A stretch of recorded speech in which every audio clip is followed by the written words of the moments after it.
வணக்கம். இப்பொழுது நாம் லைவ் டிவைன்ல சாப்டர் 16 பார்த்து கொண்டிருக்கின்றோம். இதன் தலைப்பு the integral knowledge and the aim of life, 4 theories of existence. Last செஷன்ல பேராகிராஃப் 20 பார்த்தோம். இந்த செஷன்ல பேராகிராஃப் 21 பார்க்கலாம் அப்படிங்கிறார். இப்ப அடுத்த கோட்பாடு என்ன அப்படின்னா, புவிவாழ்விற்கு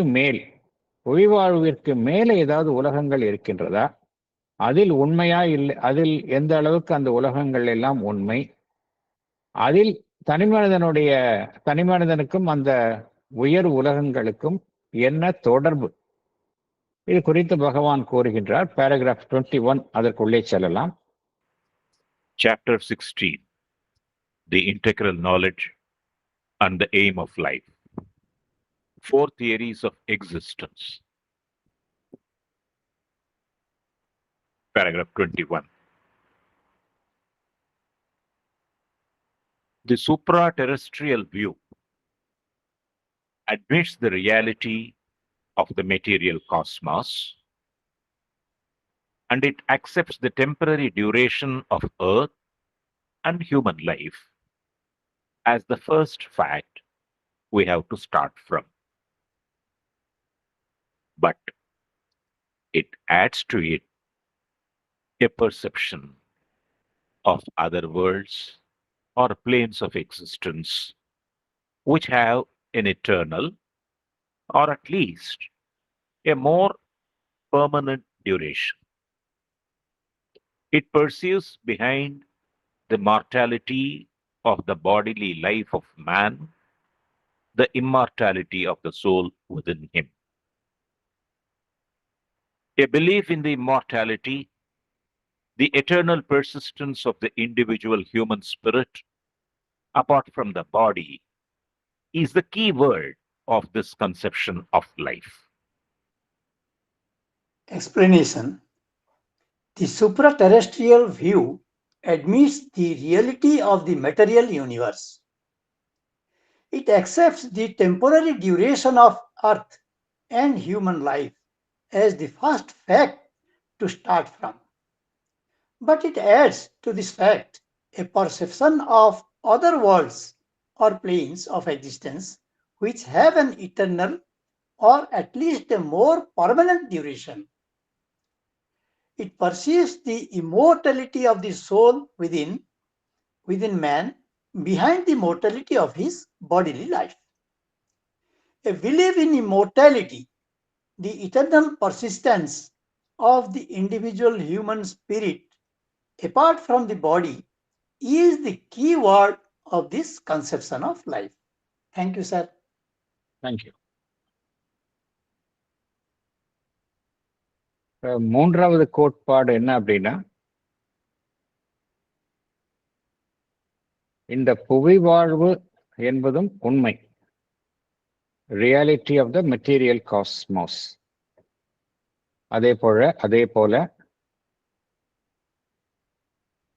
இந்த புவி, அதில் உள்ள மனித வாழ்வு, அது ஒரு அதனுடைய தற்காலிக தன்மை, இது எல்லாமே உண்மை அப்படிங்கிற ஒரு அடிப்படை, இந்த அடிப்படை கருத்தை ஏற்றுக்கொள்கின்றது. இந்த இரண்டாவது தியரியில் எதை ஏற்றுக்கொள்கின்றது? அடிப்படை கருத்து, புவி மெட்டீரியல் காஸ்மாஸ் இது உண்மை, ரியாலிட்டி தான். அதே போல தற்காலிகமான ஒரு தன்மையை கொண்ட இந்த புவி, அதில் இருக்கக்கூடிய ஒரு மனித வாழ்வு, இதை ஒரு அடிப்படை கருத்துக்கள், அடிப்படை உண்மை என்று அது ஏற்றுக்கொள்கின்றது. அதிலிருந்துதான் இது துவங்குகின்றது. இந்த மூன்றாவது கோட்பாடு இந்த அடிப்படை உண்மைகளிலிருந்துதான் இது ஆரம்பிக்கின்றது. ஆனால் இது வேறொன்றையும் புதிதாக சேர்க்கின்றது. என்ன புதிதாக அது சேர்க்கின்றது என்றால், புவி உலகிற்கு மேல் உள்ள மற்ற உலகங்கள், அதர் வேர்ல்ட்ஸ், மற்ற தளங்கள், பிசிக்கல், மென்டல், பிசிக்கல் பிளேனை தவிர அடுத்த மேலுள்ள தளங்கள், பிளேன்ஸ் ஆஃப் எக்ஸிஸ்டன்ஸ், இவைகளையும் அது சேர்த்துக் கொள்கின்றது.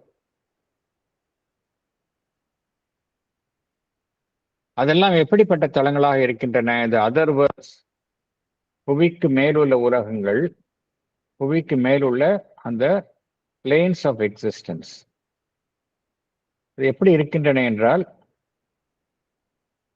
புவி தற்காலிகமாக இருக்கின்றது என்றால், இந்த மேலுள்ள உலகங்கள் எல்லாமே இட்டர்னலாக இருக்கின்றது, சாஸ்வதமான அமைப்புகளாக இருக்கின்றது. புவியினுடைய ஒரு வாழ்வை ஒப்பிடும் பொழுது அது ஒரு அதிக நிரந்தரத்தன்மை கொண்டதாக இருக்கின்றது என்று இந்த கோட்பாடு கூறுகின்றது. மேலும் ஒரு மனிதனுடைய அந்த உடல் சார்ந்த வாழ்வு, மனிதனுடைய புவியில் மனிதனுடைய உடல் சார்ந்த வாழ்வு அது அழிந்தாலும் அவனுக்குள்ள இருக்கக்கூடிய ஆன்மனினுடைய அந்த அழியா தன்மை, இம்மார்டாலிட்டி, அதை அது ஏற்றுக்கொள்கின்றது. ஆகையினால இந்த கோட்பாடு எதை நம்புகின்றது என்றால், இம்மார்டாலிட்டி, இந்த சாஸ்வதத்தன்மை, அழியாத்தன்மை, மனிதனுடைய ஆன்மனினுடைய அழியாத்தன்மை ஏற்றுக்கொள்கின்றது. மனிதனுடைய ஆன்மன் தொடர்ந்து இருக்கும், சாஸ்வதமாக இருக்கக்கூடிய ஒரு பொருள், eternal persistence of the individual human spirit, அவனுடைய உடலை சார்ந்து இல்லாமல் அது தனியாக எப்பொழுதுமே இருக்கக்கூடிய ஒரு பொருள் என்ற கருத்தை அது ஏற்றுக்கொள்கின்றது. முக்கியமா இந்த தியரியோடைய அடிப்படை உண்மை என்ன அப்படின்னா, இந்த உலகம் என்பது நிரந்தரம் இல்லாதது, மனித வாழ்வு, உடல் இதெல்லாம் நிரந்தரம் இல்லாதது. ஆனால் இதற்கு மேலுள்ள உலகங்கள்லாம் பார்த்தோம் அப்படின்னா அதிக நிரந்தரத்தன்மை கொண்டவை. மனிதனுடைய ஆன்மா அழிவில்லாதது, நிரந்தரத்தன்மை கொண்டது என்கின்ற அடிப்படை கருத்தை இது கொண்டுள்ளதாக இருக்கின்றது. அடுத்தது போகலாம்.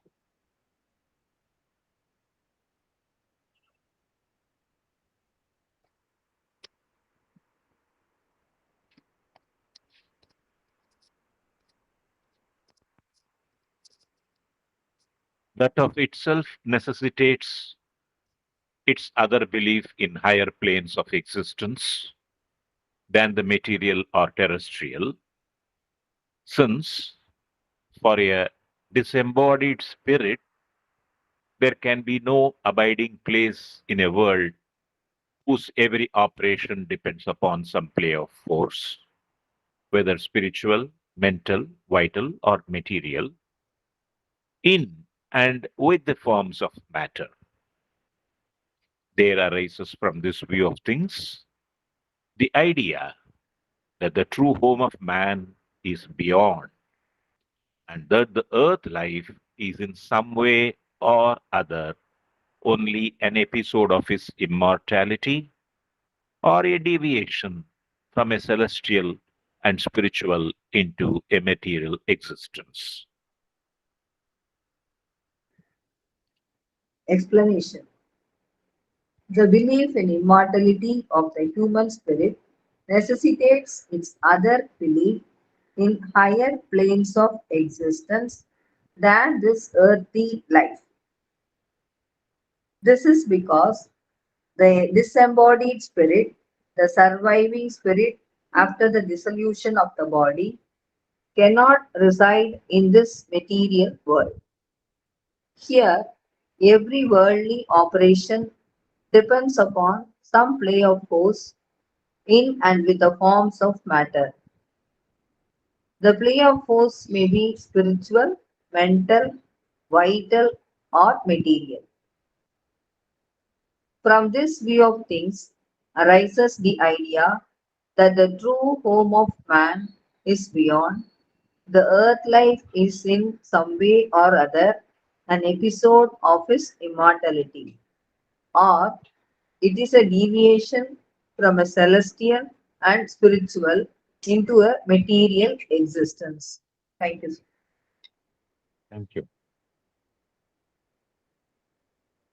இதுல இந்த அடிப்படையில இந்த தேர்டு கோட்பாடு, மூன்றாவது கோட்பாட்டுல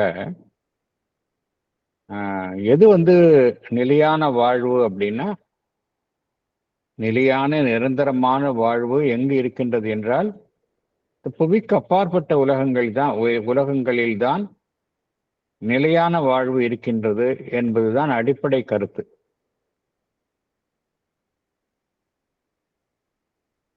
இந்த கருத்துல பார்த்தோம் அப்படின்னா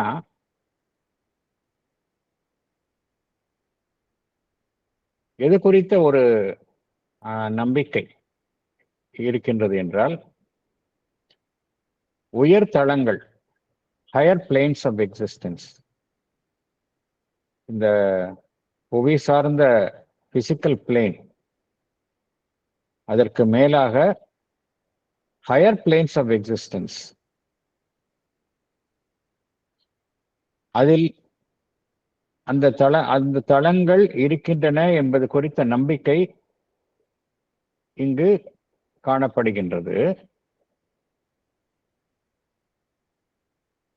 இதுல நம்ம பார்த்தோம், அடிப்படையில மனிதனுடைய ஆன்மன் தான் நிரந்தரமானது. மனிதனுடைய உடல் அழிந்தாலும் ஆன்மன் நிரந்தரமானது என்கின்ற அடிப்படை கருத்தை இது ஏற்றுக்கொள்கின்றது. அப்படி என்றால் மனிதனுடைய ஆன்மன் நிரந்தரமானது என்றால் அது எங்கு நிரந்தரமாக இருக்கும் என்கின்ற கேள்வி எழுகின்றது.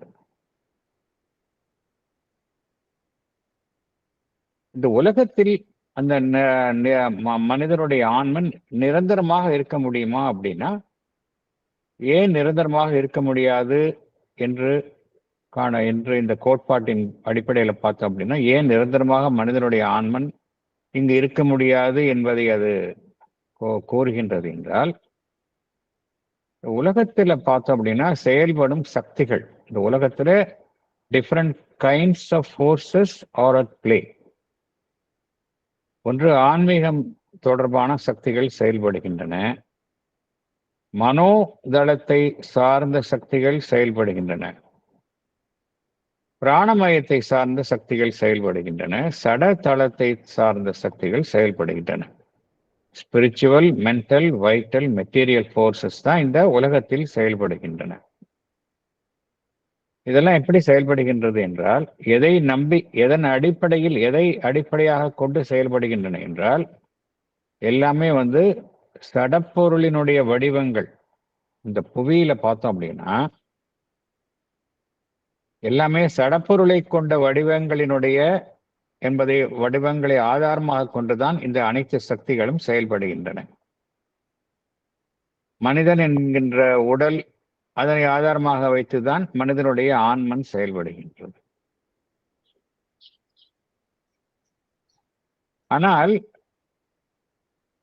மனிதனுடைய இந்த சடப்பொருள் இல்லை அப்படின்னா அந்த ஆன்மன் எங்க இருக்கும்? சடப்பொருளை நம்பி செயல்படுவதனால இங்க பகவான் என்ன கூறுகின்றார், இங்கே இந்த உலகத்துல அனைத்துமே சடப்பொருள்களை நம்பி செயல்படுவதனால, சடப்பொருள் என்பது ஒரு காலத்துல எல்லாமே நிரந்தரமற்றது, அழியக்கூடியது. ஆனால் ஆன்மன் என்பது அழிவில்லாதது, நிரந்தரமானது. அப்படி என்றால் அதனுடைய நிரந்தரமான வசிப்பிடம் எங்கு இருக்க வேண்டும் அப்படின்னா புவியில் இருக்க முடியாது என்று அது கோருகின்றது.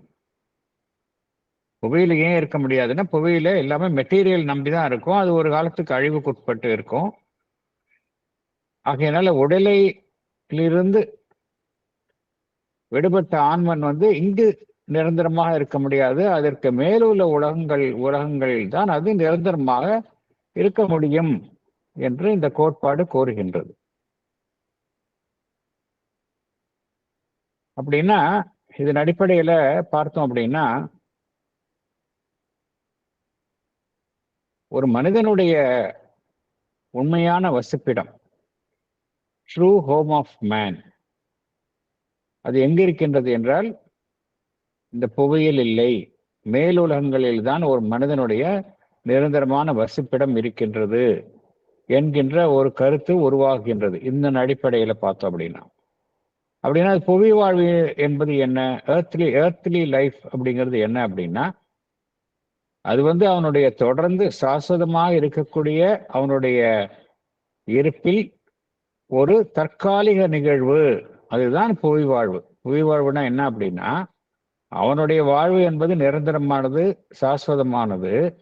அத்தகைய சாஸ்வதமான அவனுடைய வாழ்வில் ஒரு தற்காலிகமான நிகழ்வுதான் இந்த புவியில் அவன் வாசம் செய்யக்கூடிய காலம். அது பார்த்தோம் அப்படின்னா அது ஒரு டீவியேஷன், அதிலிருந்து ஒரு ஒரு மாறுபாடு. அவன் தொடர்ந்து இருக்கக்கூடிய அந்த மேலுலகங்கள் ஒரு ஆன்மீக தளத்தை சார்ந்த அவனுடைய வாழ்வில் இருந்து அவனுடைய புவி வாழ்வு என்பது ஒரு டீவியேஷன், ஒரு மாற்று இருப்பு என்று அது நம்புகின்றது. ஸோ இந்த உலக வாழ்வை தற்காலிகமானதுதான், ஒரு பிரீஃப் எபிசோட், அவ்வளவுதான். ஆகவே அவனுடைய ட்ரூ எக்ஸிஸ்டன்ஸ் எங்க இருக்கு அப்படின்னா புவியில் இல்லை, மேலுலகங்களில் தான் இருக்கின்றது என்று இந்த கோட்பாடு கூறுகின்றது. அடுத்தது போகலாம்.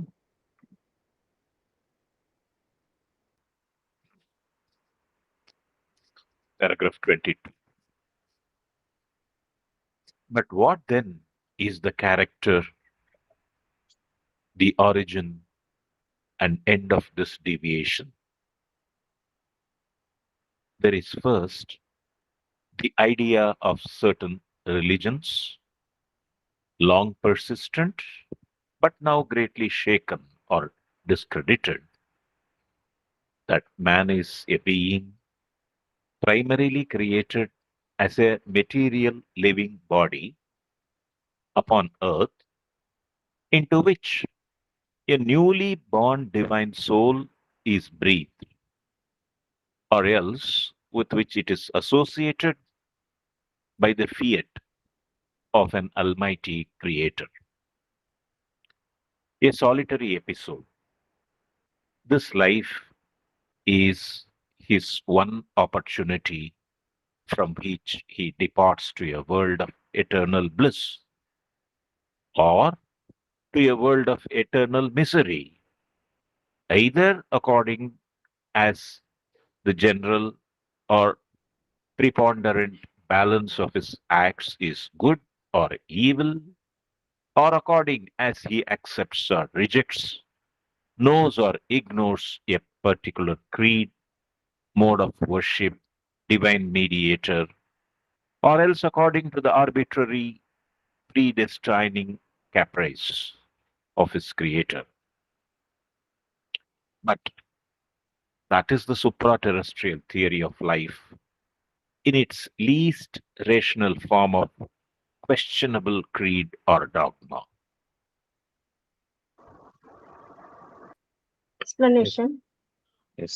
சார் ஒரு நிமிஷம் சார் சார் ப்ளீஸ் சார். நான் படிக்கிறதுக்கு சொல்லல சார், ஒரு டவுட். சொல்லுங்க. ஆக்சுவலி நீங்க இப்போ போன இதுல சொன்னீங்க எல்லா ஆன்மாக்களுக்குமே டெம்பரரி தான் இந்த பூமி சார் வாழ்வுன்னு. அப்பனா எல்லாமே ஆன்மாக்களும் இங்க வந்துட்டு அது தன்னுடைய எக்ஸ்பீரியன்ஸ் எடுத்துட்டு இந்த எல்லாத்துக்கும் வேற வேற பிளேனுக்கு போயிடுமா?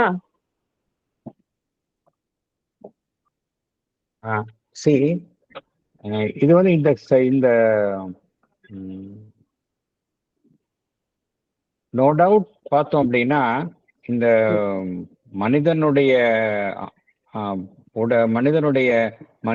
ஆன்மன் அதனுடைய இருப்பு என்பது தொடர்ச்சியாக இருக்கின்ற ஒன்று, தொடர்ச்சியானது. அது ஒவ்வொரு மனிதனுடைய வாழ்விலும் அது அனுபவங்களை எதிர்கொள்கின்றது. மனிதனுடைய வாழ்விலும் மனிதனுடைய ஆன்மன் அந்த சைக்கிக் பீயிங் அனுபவங்களை எதிர்கொள்கின்றது. எதிர்கொண்டு அவனுடைய உடல் அழிந்தாலும் மீண்டும் அது ஒரு இடைப்பட்ட காலத்திற்கு தான் வேறு ஒரு உலகத்திற்கு செல்கின்றது. ஒரு brief intermittent period.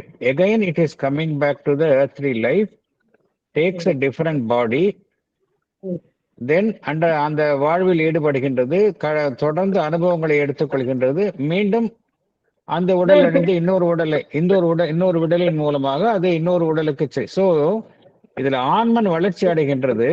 மீண்டும் அது புவி வாழ்வில் தன்னை ஈடுபடுத்தி கொண்டே இருக்கின்றது. அதனால அப்பதான் அந்த ஆன்மனுடைய அந்த எவல்யூஷன் சாத்தியம். அங்கேயே தங்கி விடுவது இல்லை, அங்கேயே நிரந்தரமாக தங்கி விடுவது என்பது கிடையாது. மீண்டும் மீண்டும் அனுபவங்களை பெற்றுக்கொண்டு அது அது அப்பதான் அந்த மறுபிறவின்னு சொல்றோம் இல்லையா, ரீபர்த்ன்னு சொல்றோம் இல்லையா. ரீபர்த்னா என்ன அப்படின்னா, ரீபர்த் அது சோல் தானே, ரீபர்த் அதுதானே ரீபர்த். ஆமா மற்ற உலகங்களுக்கு சென்றாலும் கூட மீண்டும் மீண்டும் அது மனித உடலை எடுத்து அனுபவங்களை எதிர்கொண்டு அது வளர்ந்து கொண்டே செல்கின்றது அப்படிங்கிறது தான் பகவான் ஸ்ரீ அரவிந்தரனுடைய தியரி. ஆமா இந்த தியரியில என்ன சொல்றாங்க அப்படின்னா, இவங்க வேற மாதிரி சொல்றாங்க. இவங்க வந்து டெம்பரரியா இருக்க பகவான் வந்து அதை எக்ஸ்பிளைன் பண்றாரு இந்த பேராகிராஃப்லயே, பேராகிராஃப் 22லயே கடைசியில வந்து எது நம்மளுடைய வேதாந்திக் ஆஸ்பெக்ட் படி எது எது கரெக்ட் அப்படிங்கறது எக்ஸ்பிளைன் பண்றாரு. ஆனா ஆரம்பத்துல என்ன சொல்றாங்க அப்படி, இந்த தேரியினுடைய ஆரம்பத்துல என்ன சொல்றாங்க அப்படின்னா, அதனுடைய ஆன்மனினுடைய பர்மனன்ட் அபோர்டு, பர்மனன்ட் இருப்பிடம் வந்து இந்த உலகம் கிடையாது, மேல் உலகங்கள் தான். புவி வாழ்வு என்பது ஒரு தற்காலிகமானது அப்படிங்கிறது அவங்க சொல்றாங்க. ஆனா பகவானுடைய கருத்து வேற. அதுக்காக சொல்ல வரேன், பகவானுடைய கருத்து என்ன அப்படின்னா, மீண்டும் மீண்டும் பகவான் கூறுவது, அந்த கான்சியஸ்னஸ், மனிதனுடைய கான்சியஸ்னஸ் வந்து தொடர்ந்து வந்து பரிணாமத்தை வளர்ச்சி அடைந்து கொண்டே போகின்றது. மனிதனுடைய ஆன்மன், அந்த சைக்கிக் பீயிங் இருக்கு இல்லையா, சைக்கிக் பீயிங் வந்து மீண்டும் மீண்டும் மீண்டும் மனித உடல்களை எடுத்துக்கொண்டு அது வளர்ந்து கொண்டே செல்கின்றது. நீங்க கேட்ட கேள்வி என்ன, அங்கேயே தங்கி விடுமா அப்படின்னு கேக்குறீங்களா? நீங்க நீங்க ஆக்சுவலா என்ன கேக்குறீங்க? நீங்க உங்களுடைய இது என்ன? இந்த உலகம் வந்து டெம்பரரின்னு சொல்றது போது அதுலதான் கொஞ்சம் குழப்பமா இருக்கு. அது இங்கதானே வந்து எடுத்துட்டே இருக்கு பிறவியா, அதுக்கப்புறம் அது எங்க இந்த டெம்பரரின்னு வரும்னு அதுதான் எனக்கு கொஞ்சம் குழப்பமா இருக்கு. இல்ல, அது வந்து இந்த மூன்றாவது கோட்பாட்டுல பகவான் கோட்பாட்டுல சில மதங்கள் வந்து அவ்வாறு நம்புகின்றன. அந்த கோட்பாட்டை வந்து பகவான் வந்து ஆதரிக்கவில்லை. இந்த நீங்க சொல்ற கருத்து மாதிரி தான் பகவான் என்ன சொல்றாரு, அந்த பகவான் வந்து அந்த கோட்பாட்டுல என்ன கூறப்படுகின்றது அப்படிங்கறத ஒரு பிளெயின் ஸ்டேட்மெண்டா தராரு. அவரு இத உண்மை என்று கூறுகின்றாரா இல்லையா அப்படிங்கிறது பின்னாடிதான் வரும். பகவான் வந்து அதை வந்து ஆதரிக்கல. பகவான் வந்து என்ன சொல்றாருன்னா, புவிதான் உண்மையிலேயே நிரந்தரமான இருப்பிடம். அதன் மூலமாகத்தான் இறுதியில என்ன நடக்கும் அப்படின்னா, இந்த கம்ப்ளீட்டா வந்து இந்த மனிதன் வந்து டிவைன் லைஃப் அதிமனிதன் ஆகுவான் அப்படின்னா நேச்சுரலா இங்கதானே இருக்க முடியும். அவனுடைய ஆன்மனினுடைய நிரந்தரமான இருப்பிடம் உலகத்தில் தானே இருக்க முடியும். மனிதன் வந்து அதிமனிதன் ஆகுவான், தெய்வீக தன்மையை எட்டுவான் அப்படின்னா இந்த உலகத்தில் தானே இருக்க முடியும், அது மேல் உலகத்தில் இருக்க முடியாது. அதனால பகவான் இந்த கருத்தை வந்து இறுதியான கருத்து அப்படின்னு ஏற்றுக்கொள்ளல. பகவான் வந்து அந்த கோட்பாடுல சில மதங்கள்ல கூறக்கூடிய கோட்பாடுகளை அப்படியே அவர் வந்து சொல்றாரு, அவ்வளவுதான். அது உண்மையா பொய்யா அதை வந்து அவரு நாலாவது அவருடைய சொல்லக்கூடிய அந்த 4th இதுலதான் அவர் வந்து எல்லாத்தையும் ஒருங்கிணைக்கிறார். அதுல கிளாரிஃபை பண்றாரு. இதெல்லாம் நீங்க கேட்ட கேள்வி கிளாரிபிகேஷன் பின்னாடி வருது. ஆனா நீங்க சொல்ற கருத்து மாதிரி இந்த ஆன்மனுடைய நிரந்தரமான இருப்பிடம் வேறு உலகங்கள் இங்க இல்ல அப்படிங்கிறது கிடையாது. அது நீங்க அது புரியுதா உங்களுக்கு? இது வந்து ஒரு கோட்பாடு, அவ்வளவுதான். இது அந்த கோட்பாடுல என்ன சொல்லியிருக்குங்கிறத சொல்றாரே ஒழிய இந்த கோட்பாடு வந்து உண்மையா பொய்யா அப்படிங்கறத பத்தி பகவான் எதுவுமே சொல்லல. அங்க என்ன சொல்லியிருக்குங்கிறது அப்படியே ஒரு ஸ்டேட்மெண்டா கொடுக்குறாரு, அவ்வளவுதான்.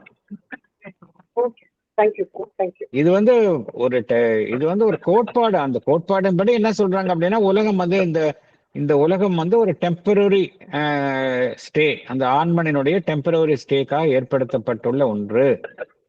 இதுல எதுக்கு ஸ்ட்ரெஸ், இங்க ஸ்ட்ரெஸ் எதுக்கு அதிகம் கொடுக்குறாங்க அப்படின்னா, இந்த இன்பிட்வீன் வேர்ல்ட்ஸ் இருக்கு இல்லையா, உலகத்திற்கு மேல் உள்ள உலகங்களுக்கு அதற்கு அதிக முக்கியத்துவம் தர்றாங்க இந்த கோட்பாடுல.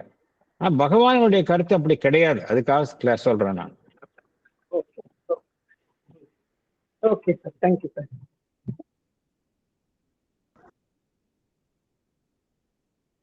மேற்கொண்டு படிங்க. படிக்கிறேன் sir. Yes. Explanation. If we take the earth life of man as a deviation from a celestial existence, then we must see what the character, the origin, and the end of this deviation is. There is a religious belief that man is a being primarily created as a material living body upon earth.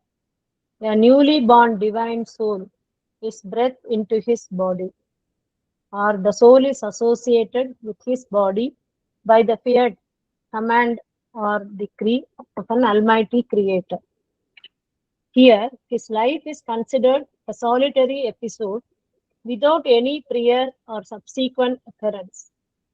His life is considered his one opportunity from which he departs to a world of eternal bliss or eternal misery, based on his balance of his acts, whether they are good or evil, or it is based on whether he accepts or rejects, knows or ignores a particular religious faith or mode of worship, or it is based on the arbitrary predestined whims and fancies of his creator. But this theory is in its least rational form of questionable creed or dogma, because this theory is challenged by the rational mind of man. Thank you, sir. Thank you.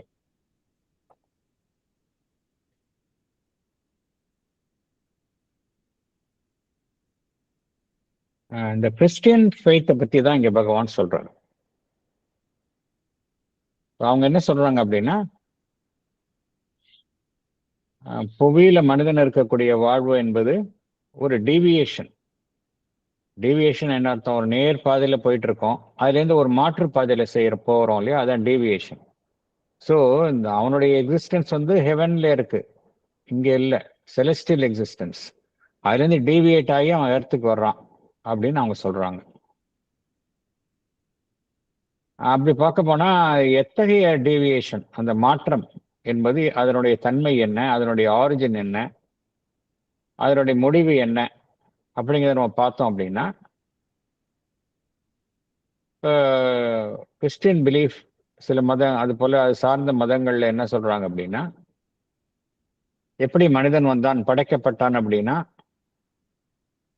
All of a sudden மனிதன் வந்து ஒரு material அமைப்பாக இந்த உலகத்தில் தோன்றுகின்றான். அதுக்குள்ள ஒரு இறை ஆன்மன் அவனுக்குள் பிறக்கின்றது. ஸோ ஏற்கனவே ஒரு material living body created as a material living body upon earth. அதுக்குள்ள ஒரு new born divine soul is breathe into his body.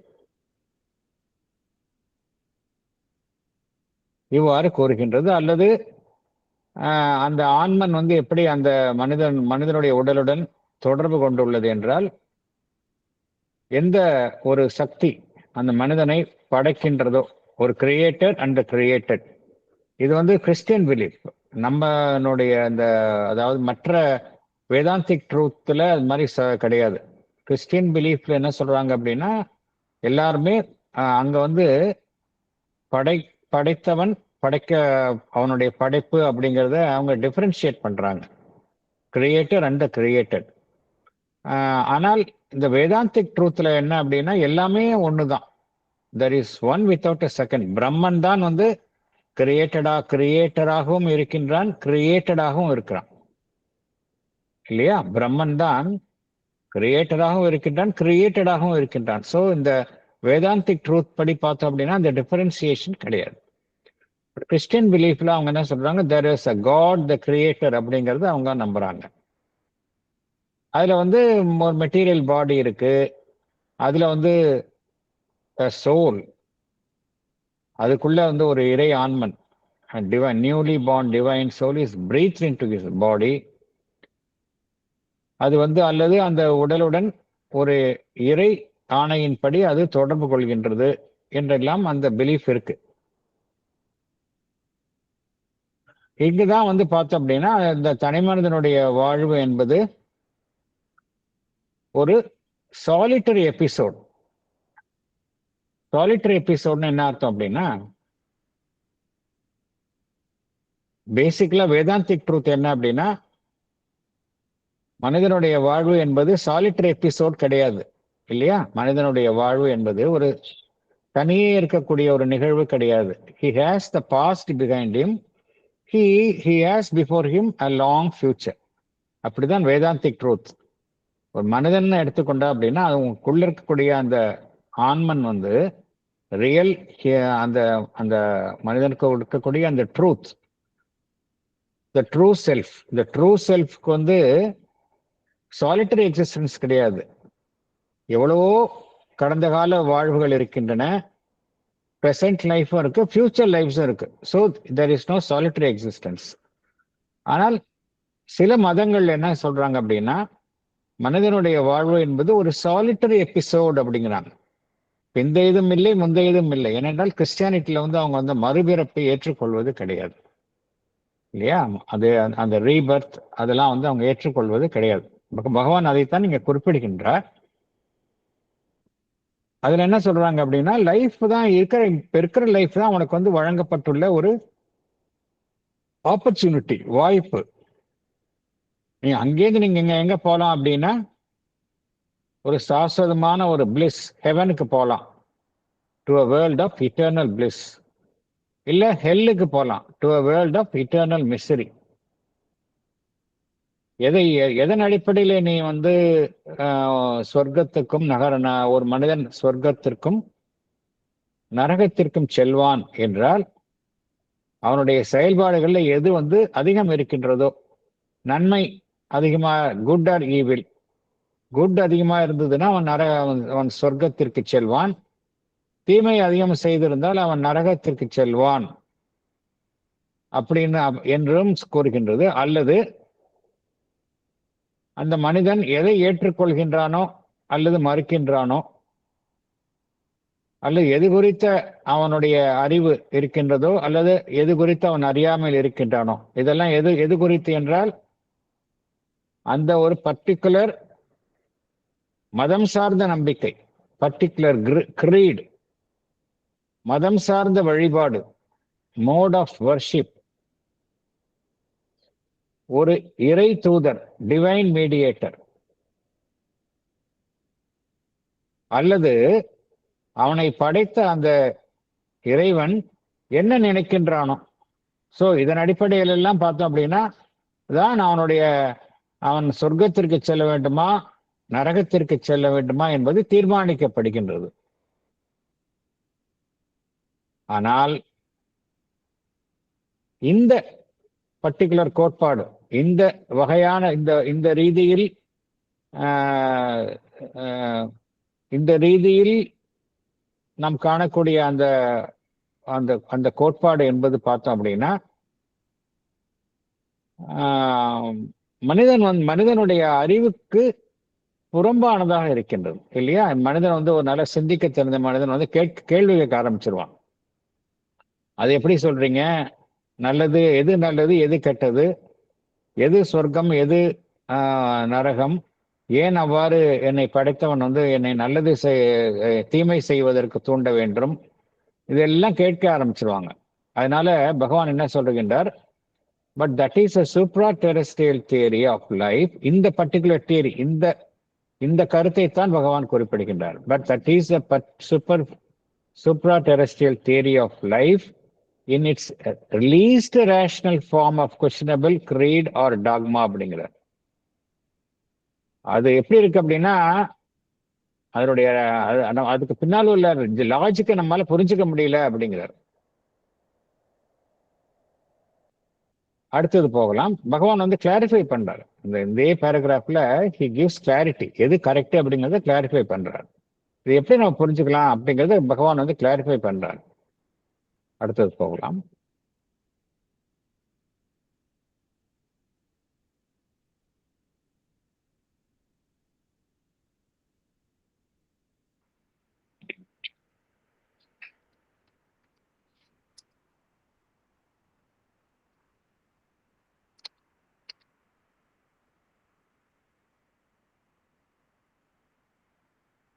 Taking the idea of the creation of a soul by the physical birth as our starting point, we may still suppose that by a natural law common to all, the rest of its existence has to be pursued beyond in a supraterrestrial plane when the soul has shaken off from its original matrix of matter, like a butterfly escaped from the chrysalis and disporting itself in the air on its light and colored wings. Or we may suppose, preferably, a pre-terrestrial existence of the soul, a fall or descent into matter, and a reascension into celestial being. படிக்கட்டா sir?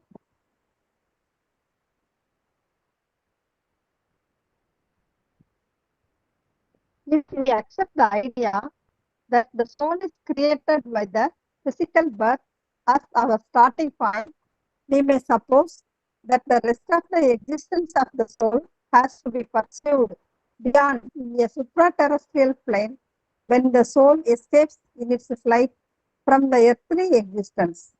Or we may suppose a pre-terrestrial existence of the soul, a fall or descent into matter, and a ascension into celestial being.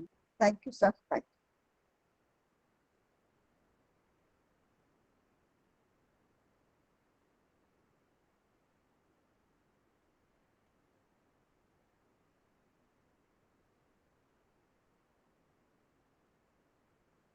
நம்முடைய மனிதனுடைய வாழ்வினுடைய starting point, ஆரம்பம் எது அப்படின்னு நம்ம இந்த கோட்பாடின் படியில் தான் சொல்றார் பகவான். நம்ம தெளிவா புரிஞ்சுக்கணும். இதெல்லாம் வந்து பகவானினுடைய கருத்து கிடையாது. பகவான் வந்து வெவ்வேறு தேரிஸ்ல என்ன சொல்றாங்க அப்படிங்கறத அப்படியே சொல்றாரு. பிசிக்கல் பர்த் தான் ஸ்டார்டிங் பாயிண்ட் அப்படின்னு நம்ம சொல்ல முடியுமா அப்படின்னா, ஆக்சுவலா ஒரு உண்மையிலேயே பார்த்தோம் அப்படின்னா நம்மளுடைய பிசிக்கல் பர்த் அப்படிங்கிறது ஸ்டார்டிங் பாயிண்ட் கிடையாது. பேசிக் ட்ரூத் என்ன அப்படின்னா, வேதாந்திக் ட்ரூத்ல வந்து இதுக்கு முந்தைய பிரிவுகளும் நமக்கு இருக்கின்றன, பிந்தைய பிரிவுகளும் வரப்போகின்றன. ஆனால் இந்த கோட்பாடுல என்ன சொல்றாங்க அப்படின்னா, ஒரு மனிதன் வந்து பிசிக்கல் உடல் இருக்கின்றது, அதில் வந்து ஒரு டிவைன் சோல் அதுக்குள்ள வந்து உருவாக்கப்படுகின்றது அப்படின்னு சொல்றாங்க. அப்படின்னா இதுல என்ன சொல்றாங்க அப்படின்னா, இந்த சமயத்துல நம்ம வாழக்கூடிய வாழ்வு ஒன்றுதான் வந்து ஆரம்பம். இந்த புவியில நம்ம தோன்றியதுதான் ஆரம்ப வாழ்வு அப்படிங்கிறது இந்த கோட்பாட்டின்படி கூறுகின்றார்கள். இந்த கருத்தின் அடிப்படையில பார்த்தோம் அப்படின்னா, மனிதனுடைய உடலினுடைய அழிவிற்கு பின்னால ஆன்மன் நிரந்தரமாக இருக்கின்றது என்கின்ற கருத்தையும் பார்த்தோம். ஆன்மன் வந்து நிரந்தரமானது, சாஸ்வதமானது. அதனுடைய சாஸ்வதமான இருப்பிடம் இந்த புவி உலகத்திற்கு மேலுள்ள உலகங்களில் இருக்கின்றது அப்படிங்கிறத நம்ம பார்த்தோம். அப்படின்னா மனிதனுடைய அந்த அந்த மனிதனுடைய ஆன்மனினுடைய அதனுடைய தொடர்ச்சியான இருப்பு, மனிதனுடைய உடலினுடைய அழிவிற்கு பின்னால் மனிதனுடைய ஆன்மனினுடைய தொடர்ச்சியான இருப்பு வந்து எங்கு தொடரப்பட வேண்டும் அப்படின்னா, நேச்சுரலா இந்த புவிக்கு அப்பாற்பட்டுள்ள தளங்களில் தான் அது தொடரப்பட வேண்டும். இந்த கோட்பாடின் அடிப்படையில் தான் பகவான் சொல்றார். தெளிவா புரிஞ்சுக்கணும். இந்த கோட்பாடின் அடிப்படையில பகவான் என்ன சொல்றார், என்ன கோருகின்றார் என்றால், புவி வாழ்வுதான் ஆரம்பம் அப்படிங்கிறத நம்ம ஏற்றுக்கொண்டாலும் கூட மனிதனுடைய உடல் தான் அழிகின்றது, மனிதனுடைய ஆன்மன் வந்து நிரந்தரமானது, இம்மார்டல் என்கின்ற கருத்தை ஏற்றுக்கொண்டால், மனிதனுடைய உடலினுடைய அழிவிற்கு பின்னால் மனிதனுடைய ஆன்மன் வந்து தொடர்ச்சியாக அதனுடைய இருப்பு இருக்கின்றது. எங்கு இருக்க வேண்டும் அப்படின்னா, இந்த புவியில் இருக்க முடியாது அப்படிங்கிறத பார்த்தோம். ஏன்னா புவியில வந்து எல்லாமே வந்து சடப்பொருளை நம்பி இருக்கக்கூடிய விஷயங்கள். சோ அதனுடைய உண்மையான இருப்பிடம் அந்த புவிக்கு மேல இருக்கணும் அப்படிங்கிற ஒரு கருத்தை கருத்து நமக்கு, அந்த எண்ணம் நமக்கு உருவாகின்றது. The rest of its existence, it's not the soul, அதனுடைய existence has to be pursued beyond in a supra-terrestrial plane. அந்த இடத்துல எப்படி இருக்கு, ஆன்மன் வந்து எப்படி இருக்கு அப்படின்னா, அது இந்த சட உலகிலிருந்து ஒரு விடுவித்து கொண்டு பறக்கும் ஒரு வண்ணாத்தி, ஒரு பட்டர்ஃப்ளை, ஒரு பட்டாம்பூச்சி போல அது வந்து பறந்து விடுகின்றது. தன்னை பட்டாம்பூச்சி பார்த்தோம் அப்படின்னா எப்படி அந்த கூட்டுலேருந்து அந்த பறந்து போயிடுமோ, அதே போலத்தான் இந்த புவி வாழ்வு என்பது அந்த ஆன்மனுக்கு வந்து ஒரு கூடாக இருக்கின்றது. பின்பு அது பறந்து விடுகின்றது, அந்த ஆன்மன் பறந்து விடுகின்றது.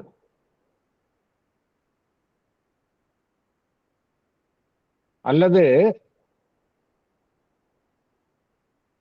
இது வந்து எப்படின்னா, மனிதனுடைய இந்த புவியில தோன்றக்கூடிய வாழ்வு தான் முதலான வாழ்வு அப்படிங்கிற கருத்துல இந்த கருத்து.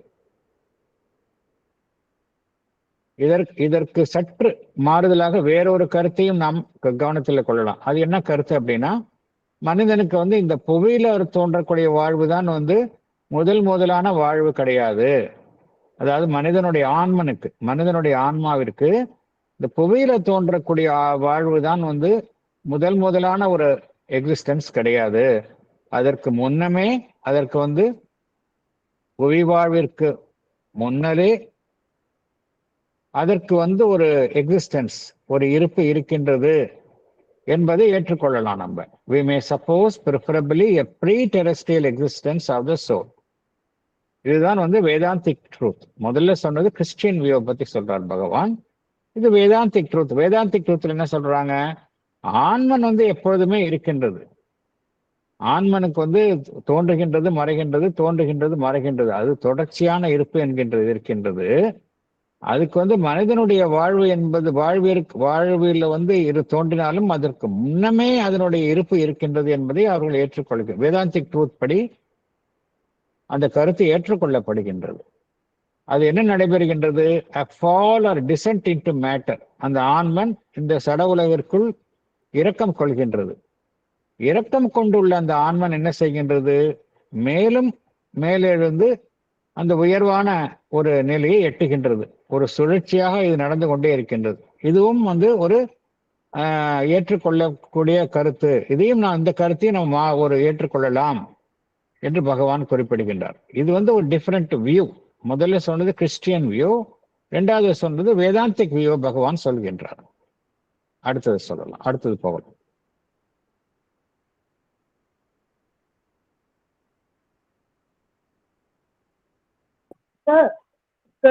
சொல்லுங்க.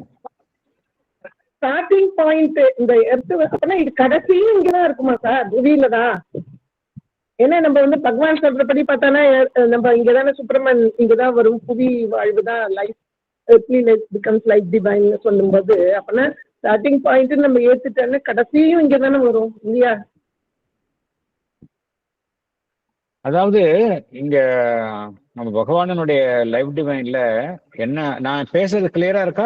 ஏதாவது நடுப்புற ஏதாவது கிளியரா இருக்கா? சரி. பகவானுடைய கருத்து, அடிப்படை கருத்து என்ன அப்படின்னா, இந்த புவிக்கு அப்பாற்பட்ட உலகங்கள் இப்படிங்கிற டிஃபரன்சியேஷன், அந்த டிஃபரன்சியேஷனே வந்து பகவானினுடைய இதுல கிடையாது. பகவானினுடைய கோட்பாடுல என்ன அப்படின்னா, எல்லாமே ஒண்ணுதான், பிரம்மன் தான். ஞாபகம், அது இந்த கருத்தை ஞாபகம் வச்சுங்க. இதை ஞாபகம் வச்சுட்டீங்கன்னா உங்களுக்கு உங்க கேட்கிற கேள்விக்கு விடை கிடைக்கும். ஒரே ஒரு பிரம்மன் தான், ஞாபகம் வச்சுங்க. there is only one பிரம்மன். அந்த ஒரே பிரம்மன் தான் வந்து இந்த பிரபஞ்சமாகவும் காட்சி அளிக்கின்றது. அந்த ஒரே பிரம்மன் தான் வந்து பிரபஞ்சத்தில் இருக்கக்கூடிய அனைத்துமாகவும் காட்சி அளிக்கின்றது, மனித ஆன்மாக்களாகவும் காட்சி அளிக்கின்றது. ஒரே பிரம்மன் தான், ஞாபகம் வச்சுங்க. there is only one பிரம்மன். அது எல்லாம் கடந்த நிலையிலும் அதுதான் இருக்கின்றது, டிரான்செண்டன்ட், எல்லாம் ஒரே பிரம்மன். அதே பிரம்மன் தான் பிரபஞ்சமாகவும் புவியாகவும் எல்லாமும் அதான் இருக்கு. அதில் காணக்கூடிய மனிதர்களாகவும் அதுவாதான் இருக்கு. அப்படி இருக்கும் பொழுது நம்ம எதை நீங்க பர்மனன்ட் எது இல்லைன்னு சொல்ல முடியும்? எல்லாமே அதுதானே. புரியுதா உங்களுக்கு? நம்ம புவியும் ஒன்றுதான், புவி வந்து அந்த மேலுலகங்களிலிருந்து மாறுபட்டது கிடையாது அப்படிங்கிறது தான் பகவானுடைய கருத்து. புவின்னு சொல்றமே அது வந்து அதுவும் வந்து ஒரு டிவைன் தானே. மேட்டருக்குள்ள ஸ்பிரிட் ஆன்மன் தானே இருக்கு, அதுக்குள்ள ஆன்மன் தானே இருக்கு இல்லையா? மனிதனுடைய இது வந்து நம்ம டிஃப்ரெண்ட் கைண்ட்ஸ் ஆஃப் தியரிஸ் பகவான் சொல்றாரு. இந்த புவி வந்து மேற்புறத்துல பாக்குறதுக்கு வந்து ஒரு சடப்பொருளான ஆன விஷயமா இருக்கலாம், அறியாமை இதுல இருந்தாலும் கூட உள்ளுக்குள்ள இருக்க கொடுக்கிறது அந்த டிவைன் ஸ்பார்க் தான் இருக்கு. அது இப்ப எப்படி இருக்குன்னா உள்ளுக்குள்ள மறைந்து செயல்படுகின்றது. இப்ப எப்படி இருக்கு அப்படின்னா உள்ளுக்குள்ள மறைந்து செயல்படுகின்றது. மனிதன் வந்து அடுத்தடுத்த நிலைகளை போகும் பொழுது முதல்ல மனிதன் வந்து அவனுடைய உடல் மனம் வாழ்வு அப்படிங்கிற ஒரு நிலையில அவனுக்குள்ள இருக்கக்கூடிய ஆன்மன் அப்படிங்கிற ஒரு டிவைன் எலிமெண்ட் வந்து மறைந்த நிலையில் செயல்படுகின்றது. மனிதன் வந்து கம்ப்ளீட்டா அவனுடைய பரிணாம வளர்ச்சியில உணர்வு நிலையில் ஏற்படக்கூடிய பரிணாம வளர்ச்சியில மேலும் மேலும் உயரும் பொழுது என்ன நடைபெறுகின்றது என்றால் அந்த அதிமான சக்தி சூப்பரமெண்டல் கான்சியஸ்னஸ் வந்து அவனுக்குள்ளே இறக்கம் கொண்டு அவனுடைய உடல் மனம் வாழ்வு எல்லாமே வந்து திருவுருமாற்ற மனித நிலையில மனிதன் இங்கேயே அவனுடைய அப்ப வந்து என்ன ஆகும், மனிதனுடைய ஆன்மன் வேறு உடல் வேறு மனம் வேறு அப்படிங்கிற டிஃபரன்சியேஷனே இருக்காது, எல்லாமே ஒன்னா இருக்கும். ஆன்மனாகவே மனிதன் இருப்பான், அவனுடைய வாழ்வும் இருக்கும். மெல்ல மெல்ல இந்த புவியும் வந்து அந்த திருவுரு மாற்றத்தை அடையும் அப்படிங்கிறாரு. அப்ப வந்து இந்த டிஃபரன்சியேஷன் இருக்காது. புவிக்கு அப்பாற்பட்ட உலகங்கள் அதற்கும் அப்பாற்பட்ட உலகங்கள் அப்படிங்கிற டிஃபரன்சியேஷன் இருக்காது. அதைத்தான் பகவான் குறிப்பிடுகின்றார். நீ புரியுதா உங்களுக்கு? அதாவது ட்ரூத் என்ன அப்படின்னா எல்லாம் ஒண்ணுதான் ட்ரூத். அது நம்ம பகவானோடது தியரி அது தெரியுது சார். ஆனா கோட்பாடெல்லாம் இது நம்ம ஃபார் இன்ஃபர்மேஷன்ங்கிறதுக்காக பகவான் அப்படி எல்லாத்தையும் சொல்றாரு இல்லையா? அவ்வளவுதான். இது வந்து இன்ஃபர்மேஷனுக்கு தான், இது ஃபைனல் ட்ரூத் கிடையாது. ஃபைனல் ட்ரூத் கிடையாது, இதை நம்ம தெரிஞ்சுக்கிறதுக்காக சொல்றாரு, அவ்வளவுதான். இதை நம்ம வந்து இதுல போட்டு குழப்பிக்கவே கூடாது. கரெக்ட் பண்ணவே கூடாது. பேசிக்கலா பகவான் என்ன சொல்றோம் படிச்சிருக்கிறோம், அவ்வளவுதான். ரொம்ப கிளியரா இருக்கிறோம். இது வந்து இந்த 4 தியரிஸ் சொல்ல கடைசியில நம்ம 4th தியரி சொல்லும் போது பகவான் வந்து இது எல்லாத்தையும் சிந்தசைஸ் பண்ணிட்டு கரெக்டா நம்மளுக்கு இருக்கிற கன்ஃபியூஷன்லாம் அந்த இடத்துல காணாம போயிடும், எல்லாமே கிளாரிட்டி கிடைக்கும் நம்மளுக்கு. Okay sir, thank you sir.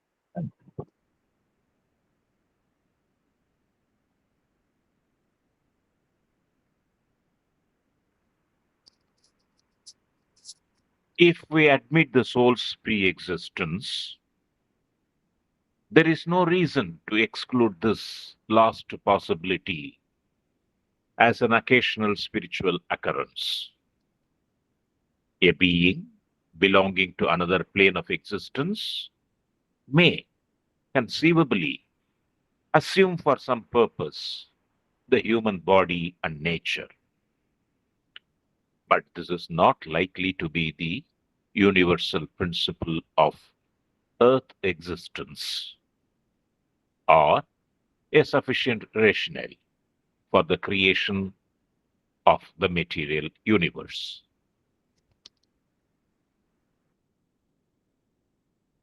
Yes. If we admit the soul's pre-existence, there is no reason to exclude this last possibility as an occasional spiritual occurrence. If we assume it is occasional, it is quite probable that a being belonging to another plane of existence may, for the same purpose, assume the human body and nature. But this is not likely to be the universal principle of earth existence or a sufficient justification for the creation of the material universe. Thank you.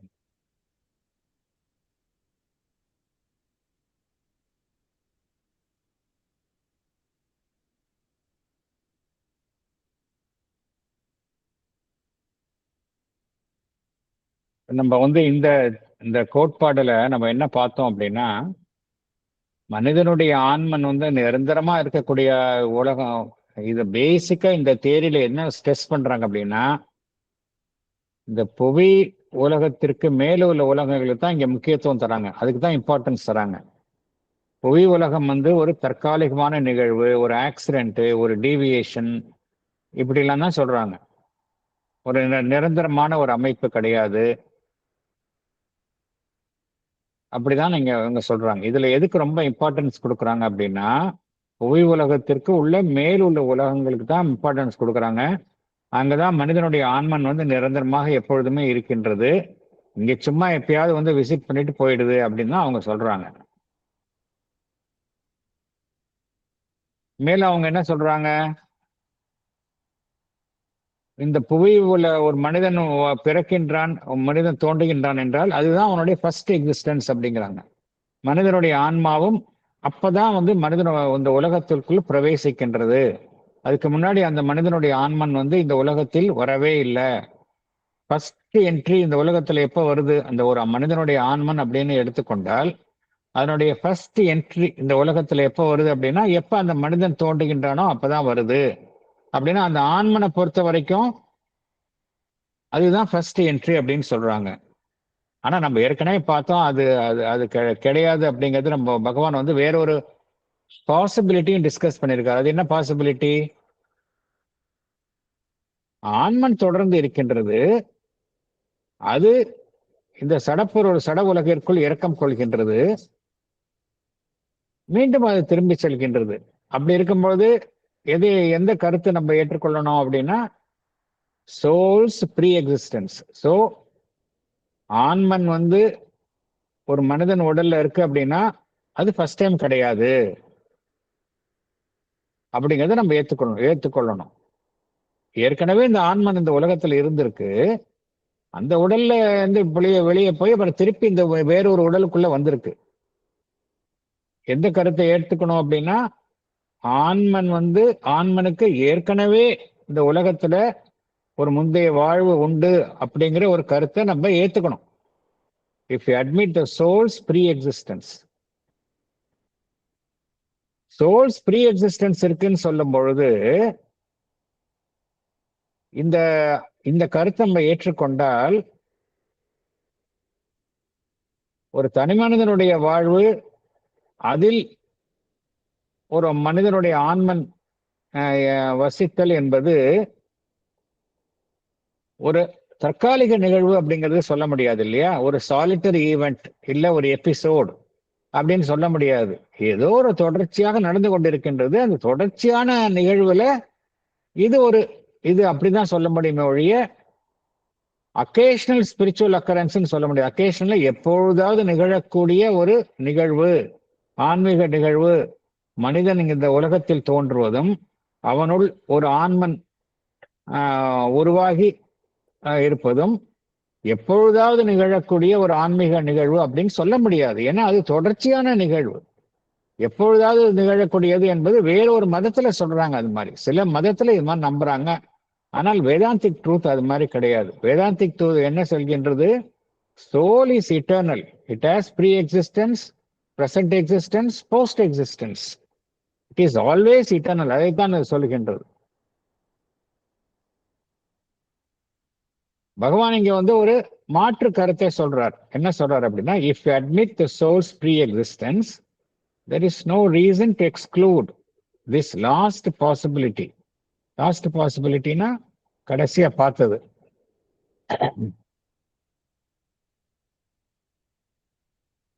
அதாவது மனிதனுடைய ஆன்மன் இந்த உலகத்திற்கு பிரவேசிப்பது என்பதை வந்து ஒரு தற்காலிக நிகழ்வு என்று கூற முடியாது. அது தொடர்ச்சியான நிகழ்வு என்பதை ஏற்றுக்கொள்ளணும் அப்படிங்கிறார்.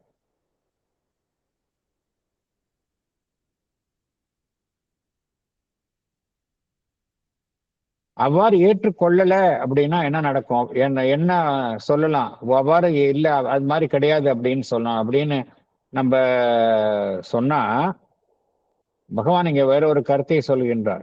அவ்வாறு இல்லை, அது மாதிரி கிடையாது, சோலுக்கு வந்து இதுதான் ஃபர்ஸ்ட், வேற எதுவும் இல்லை அப்படின்னா பகவான் என்ன சொல்றாரு? நீங்க அதை ஏற்றுக்கொள்ளல அப்படின்னா வேற ஒரு கருத்தும் நம்ம கவனத்துல கொள்ளணும், வேறொரு ட்ரூத்தையும் நம்ம ஏற்றுக்கொள்ளணும் அப்படிங்கிறாரு. வேற ஒன்று ட்ரூத் என்ன அப்படின்னா,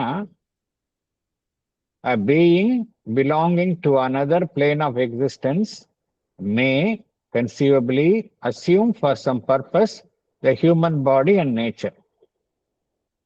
அது ஆன்மன் தான். இப்ப பகவான் என்ன கூறுகின்றார்,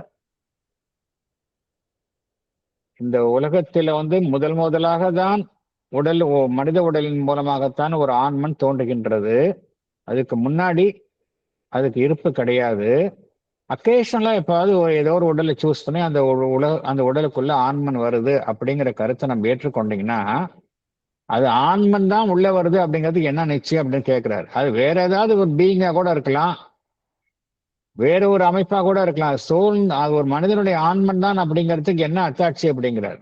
ஏதோ ஒரு பீயிங், மற்ற கிரகத்தை சேர்ந்த வேறொரு தளத்தில் இருக்கக்கூடிய வேறொரு சக்தி கூட மனித உள்ளதுக்குள்ள புகுந்து கொண்டு வேலை செய்யலாம் இல்லையா?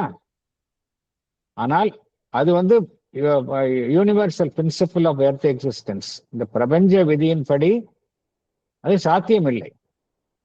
அதே போல எதற்காக இந்த பிரபஞ்சம், இந்த உலகம் படைக்கப்பட்டுள்ளதோ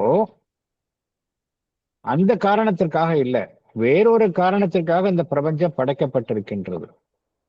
எதற்காக படைக்கப்பட்டிருக்கின்றது இந்த பிரபஞ்சம் அப்படின்னா, இந்த பிரபஞ்சம், அதில் உள்ள புவி, அதில் உள்ள மனிதன், அதன் மூலமாகத்தான் அந்த பரம்பொருள் தன்னை அடைய வேண்டும் என்பதற்காகத்தான் இந்த புவியினுடைய இருப்பு இருக்கின்றது, பிரபஞ்சத்தினுடைய இருப்பு இருக்கின்றது. எதற்காக பிரபஞ்சத்தினுடைய இருப்பு இருக்கு அப்படின்னா, பிரபஞ்சத்தின் மூலமாகவும் அதில் உள்ள மனிதர்களை, தனிப்பட்ட மனிதனின் மூலமாகவும் இந்த பரம்பொருள் தன்னை கண்டறிய வேண்டும் என்பதற்காகத்தான் இருக்கின்றது. ஆகையினால பகவான் என்ன கூறுகின்றார், ஒரு மனிதனுடைய ஆன்மன் என்பது முதலாக இந்த ஒரு மனிதனின் உடல் மூலமாக முதலாக தோன்றுவதில்லை. அதனுடைய இருப்பு தொடர்ச்சியாக இருக்கின்றது. இந்த உடல், அடுத்த உடல் மூலமா அந்த ஒரு ஆன்மன் பரிணாம வளர்ச்சியில் தொடர்ந்து ஈடுபட்டு கொண்டு செயல்பட்டு வருகின்றது அப்படிங்கிறார்.